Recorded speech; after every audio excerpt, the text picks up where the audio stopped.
Jelly Roll's health consultant reveals singer feared for his life. The whole world has seen Jelly Roll transform in front of their eyes as the singer has lost more than 200 pounds and continues to lose more. But the first ever artist in residence on American Idol didn't do it alone.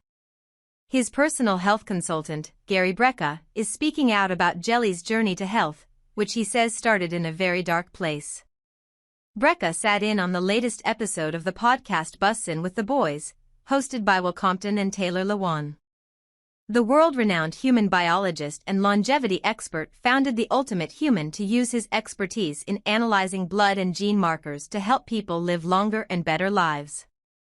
Brecka says Jelly Roll reached out to him with a DM asking simply, "Do you work with fat people?" Jelly Roll lived in fear of dying in his sleep. Gary Brecka says at his highest weight, Jelly Roll would wake up each morning just thankful he was still alive. Every morning that he would wake up, he said as soon as he would wake up, he would thank God that he didn't die that night. Brecka told Compton and Lewan, because he felt like he was gonna die every night he went to sleep. In fact, Brecka says Jelly was heartbreakingly transparent with him, admitting, "I have to sleep on my side and wedge myself in with pillows, because if I roll on my back at night, I'll suffocate. I'll vomit. I never turn the radio down in the car, because when I pull up to a spotlight, I can hear myself wheezing. So I'll just turn the radio off to bury the sound of my own breath wheezing." Jelly Roll showed unwavering determination to get better.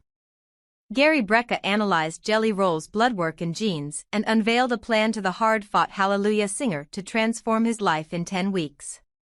To his credit, he did exactly everything I said to a T for that first 10 weeks. He started cold plunging, we made him get in 10,000 steps a day. He set a goal for himself to run a 5K, but when we started with him, it was actually very sad because I could see this guy's heart. He's a good human, but he could barely fit in this private airplane seat. And he started talking to us, describing what it was like to go through a day in the life of just being him and his weight. He's one of the most grateful, humble human beings I've ever met, Brecka revealed. Jelly Roll was also one of the most committed. Brecka says Jelly told him, "I'm ready to commit to changing this, because God's given me this opportunity to have my music serve the world. And I feel like I'm gonna die." He is one of the most genuine human beings, and to see that transition right there is just amazing, man. Jelly Roll has lost 200 pounds so far and says he wants to lose at least 100 more. And Gary Brecka says that hard work will pay off in years. That's added 26 or 28 years to his life too.